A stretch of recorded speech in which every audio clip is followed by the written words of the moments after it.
नमस्कार, आप देख रहे हैं चुनावी बिसात। आपके साथ मैं हूं अभिषेक। चुनावी सरगर्मी के बीच मैनपुरी से समाजवादी पार्टी की प्रत्याशी डिंपल यादव से खास बातचीत की है हमारे संवाददाता चारुल शर्मा ने। आपको सुनवाते हैं।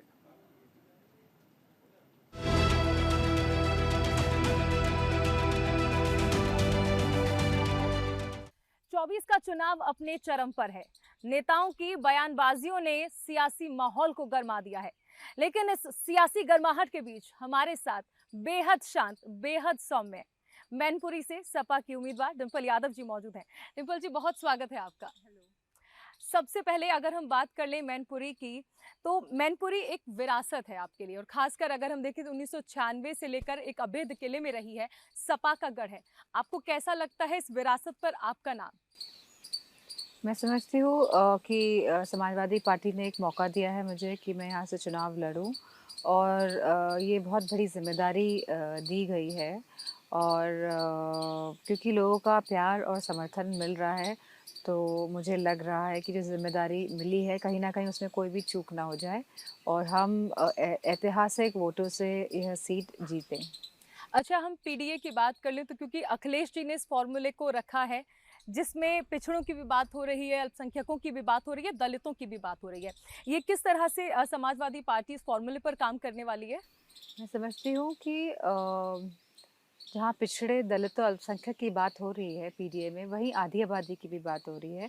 उसी के साथ जो हमारे दबे और वंचित और शोषित अगड़े हैं उनकी भी बात हो रही है। तो मैं समझती हूँ कि सभी वर्गों की और सभी समाजों की इसमें बात इंक्लूडेड है हमारे पीडीए में। अच्छा, सवर्णों का जिक्र इसमें नहीं है तो मैंने कहा अगड़ों की बात हो रही है।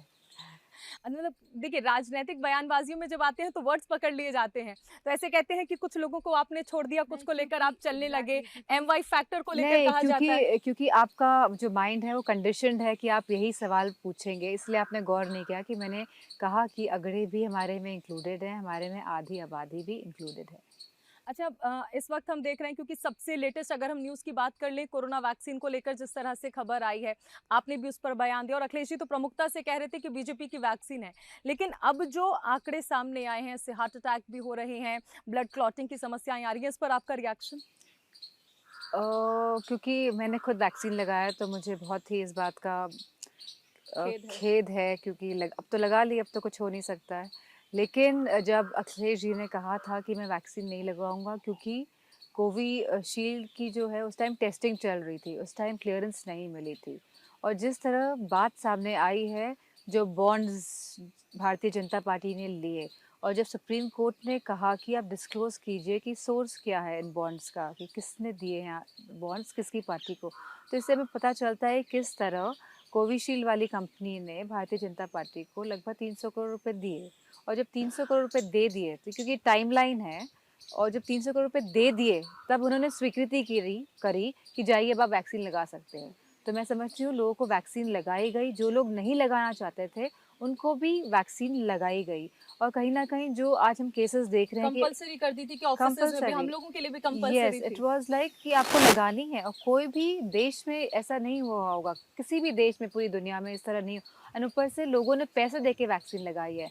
बल्कि और देशों में लोगों ने मुफ्त वैक्सीन लगाई है, अगर लगी भी है वैक्सीन, क्योंकि उस टाइम हालात गंभीर थे, तो वो मुफ्त में लगाई गई थी। और यहाँ पे तो लोगों ने पैसे दिए, और जो ये फार्मास्यूटिकल वाली कंपनी है, इन्होंने जो भारतीय जनता पार्टी को चंदा दिया, तो कहीं ना कहीं बहुत बड़ा भ्रष्टाचार हुआ है, और इस भ्रष्टाचार में लोगों की जिंदगियों के साथ खिलवाड़ भी हुआ है।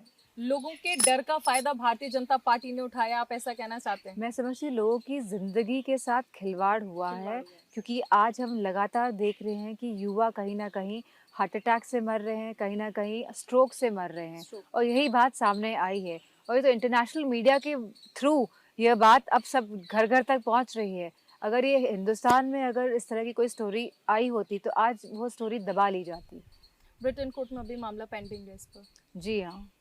अच्छा, अगर हम चले वापस आ जाते हैं थोड़ा दूर तक पहुंच गए थे, हम वापस यहाँ चुनावों की बात कर ले तो प्रधानमंत्री मोदी एक बयान दे रहे हैं आरक्षण को लेकर, क्योंकि इस वक्त बहुत हॉट टॉपिक बना हुआ है। तो उन्होंने कहा है कि मैं जब तक जीवित हूँ मुसलमानों को धर्म के नाम पर आरक्षण नहीं देने दूंगा। मैं समझती हूँ अगर प्रधानमंत्री चाहते, अगर भारतीय जनता पार्टी चाहती, तो मैं जातिगत जनगणना करा लेती और सबको अपने संख्या के अनुसार हक सम्मान और अधिकार दे सकती थी। लेकिन इस सरकार की जो धारणा है वो एकदम विपरीत है और जो ये बात कहते हैं उसका एकदम विपरीत करते हैं। तो मैं समझती हूँ अभी भी जो प्रधानमंत्री जी हैं, जो भारतीय जनता पार्टी के श्रेष्ठ नेतृत्व है, वो अभी भी भड़काने वाली बात ही कर रहे हैं। तो आप बोलिए कि हम जातिगत जनगणना कराएंगे, लेकिन वो ऐसा नहीं कर रहे हैं। अच्छा, अगर हम बात कर लें अलायंस की, तो यहाँ पर सपा पर एक बड़ा दारोमदार है, क्योंकि देखिए आप लोग 62 सीट्स पर हैं, कांग्रेस 17 सीट्स पर है। ऐसे में आपको लगता है कि क्या ये एक चुनौती है, क्योंकि एक राष्ट्रीय पार्टी यहाँ पर एक क्षेत्रीय पार्टी के साथ है, ओवरऑल आपका गठबंधन है, लेकिन यहाँ पर सबसे ज्यादा सीट्स है, तो लगता है कि चैलेंजिंग रहने वाला है। क्योंकि भारतीय जनता पार्टी के साथ मुकाबला है तो चैलेंजिंग तो रहेगा ही। लेकिन मैं समझती इज हूँ, BJP a competitor? Sorry, is BJP a competitor for तो एसपी और इंडिया अलायंस? डेफिनेटली एक पार्टी लाइक गवर्नमेंट में है, एक पार्टी ऑपोजिशन में है, तो जो ऑपोजिशन पार्टी होगी वो तो कॉम्पिटिटर होगी और हम उनके लिए कॉम्पिटिटर हैं, वो हमारे लिए कॉम्पिटिटर हैं। लेकिन सवाल इस बात का है कि समाजवादी पार्टी मजबूती के साथ चुनाव लड़ रही है और मैं समझती हूँ इस बार जो नतीजे आएंगे तो बहुत ही आशाजनक रहेंगे, इंडिया ब्लॉक के लिए भी, गठबंधन के लिए भी, और समाजवादी पार्टी के लिए भी। अच्छा, रायबरेली और अमेठी को लेकर आपको पता है खींचतान चल रही है। कई सारे तो फेक लेटर्स वायरल हो जाते हैं कि राहुल गांधी और प्रियंका गांधी चुनाव लड़ने वाली, लेकिन अभी तक स्पष्ट नहीं हो पाया है। आपका इस पर कोई रिएक्शन, क्योंकि आपके साथ नहीं, एक अलायंस भी है? क्योंकि अभी समय काफ़ी बचा है और ये कांग्रेस पार्टी को ही डिसीजन ले रहा है कि रायबरेली या अमेठी से कौन लड़ता है या नहीं लड़ता है, तो ये वो पार्टी डिसाइड करेगी। व्हाई नॉट गांधी परिवार, बिकॉज उनका तो गढ़ रहा है, ठीक है। In 2019 see Amethi was for lost, that but आप स्टिल। फॉर दैट आपको प्रियंका गांधी और राहुल गांधी जी के साथ संपर्क करके बात करनी चाहिए। अच्छा, अगर इफ दे सेज कि Sapa can go ahead, so will you take the both of the seats and nominate like अपने आप कैंडिडेट्स? दैट्स मतलब कि आप एकदम अलग तरीके की अलग बात तरीके कर रहे से, हैं, तो मैं इस बारे में, anything can happen in the politics. हाँ, तो और हम प्रोफेसाइज नहीं कर सकते और हम ऐसे तो n नंबर ऑफ पॉसिबिलिटीज हैं, या तो पर I am not here to like answer on the possibilities which are right not there. अच्छा, चलिए विपक्ष की बात कर रहे हैं, तो कुछ पार्टियां हम देखिए, कुछ ऐसे चेहरे रहे जो साथ में देखे गए थे सपा के साथ, लेकिन इस बार अलायंस में साथ नहीं है। राजा भैया, पल्लवी पटेल, ये ऐसे चेहरे जो साथ हो सकते थे लेकिन साथ नहीं है, इस पर कुछ कहना चाहेंगे? नहीं, ये तो जो चेहरे साथ नहीं है ये तो उनका अपना खुद का डिसीजन है एंड आई होप कि वो अच्छा परफॉर्म करें। अच्छा, सपा और कांग्रेस पहले भी साथ आए थे विधानसभा चुनाव में। इस बार एक बार फिर से जब साथ हैं, तो मोदी जी कह रहे हैं दो लड़कों की फ्लॉप फिल्म एक बार फिर से रिलीज होने वाली। लगता है कि ये, क्योंकि सपा लगातार कह रही है, विपक्ष कह रहा है कि एक डर है, बौखलाहट है, और 2 चरण के जब वोटिंग हुई है उसके बाद से मोदी जी घबरा मतलब गए, क्या लगता है ऐसा? अगर आप कह रहे हैं कि जो 50 साल के लोग हैं वो अभी भी लड़के ही हैं 50 साल के, तो ये अपने आप में ही बहुत ही अटपटा मुझे लगता है, because they are like 50 plus both of them and मैं समझती हूँ बहुत ही अब एक्सपीरियंस्ड हो गए हैं एंड उनको पता है कि किस तरह के डिसीजंस लेने हैं।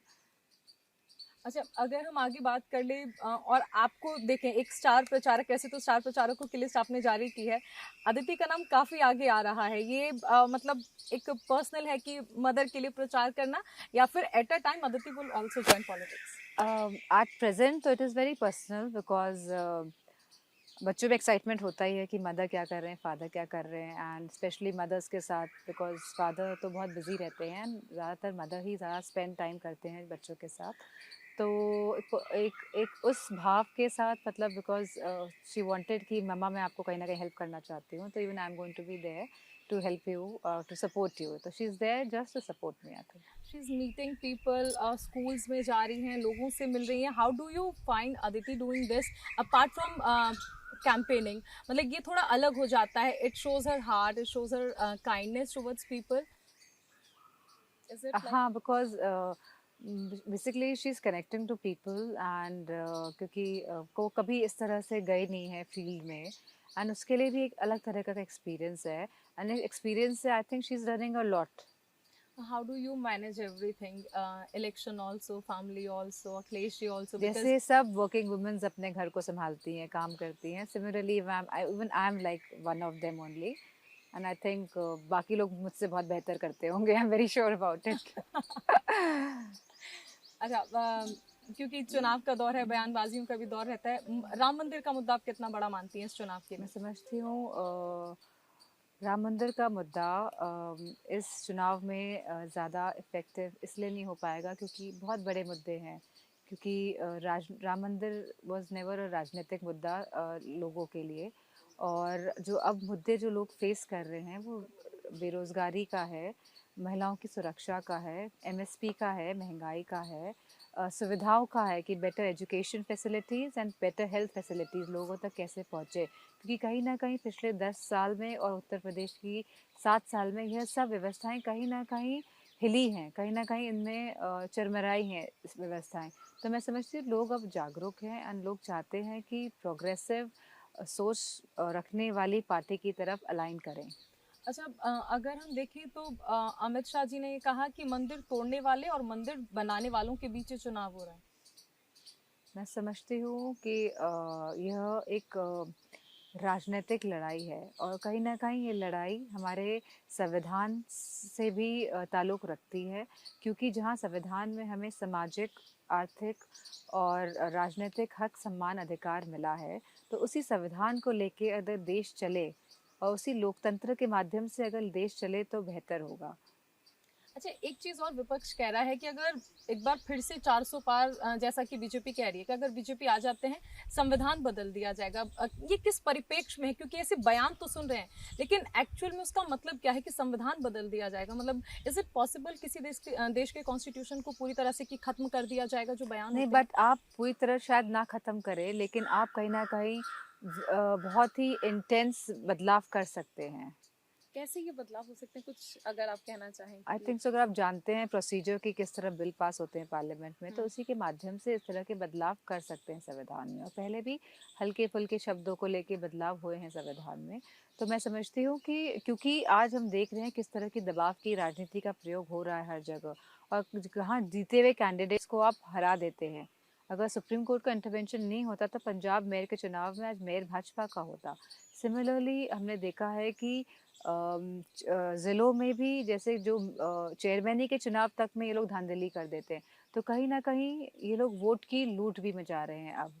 और मुझे लगता है कि कहीं न कहीं दबाव की राजनीति के तहत लोकतंत्र को कहीं न कहीं नुकसान पहुँचाने की भारतीय जनता पार्टी की पूरी कोशिश है। अच्छा, एक चीज का और सपा पर आरोप लग रहा है, कह रहे हैं कि कंफ्यूजन है किसी चीज को लेकर क्योंकि कैंडिडेट्स बार बार बदल रहे हैं। मैं समझती हूँ परिस्थितियों को देखते हुए कैंडिडेट्स बदले जा रहे हैं, और अगर समाजवादी पार्टी चाह रही है कि ज़्यादा से ज़्यादा सीटें समाजवादी पार्टी जीते, तो मैं समझती हूँ कि ये निर्णय उसी पर ही निर्भर होते हैं। अच्छा, ऐसा लगता नहीं कि इससे कोई असंतोष हो सकता है क्योंकि आप एक कैंडिडेट का नाम अनाउंस कर देते हैं, उससे पहले देखिए एक बैठक होती है, उसमें चर्चा नहीं, होती है, क्योंकि ये फिर एक बहुत नाम अनाउंस होता क्योंकि ये है। बहुत बड़ा चुनाव है, और मैं नहीं समझती हूँ कि इसमें इस तरह का कोई प्रतिक्रिया हो सकता है, हल्की-फुल्की हो, बट वो ग्रेजुअली वो सबड्यू कर जाती है।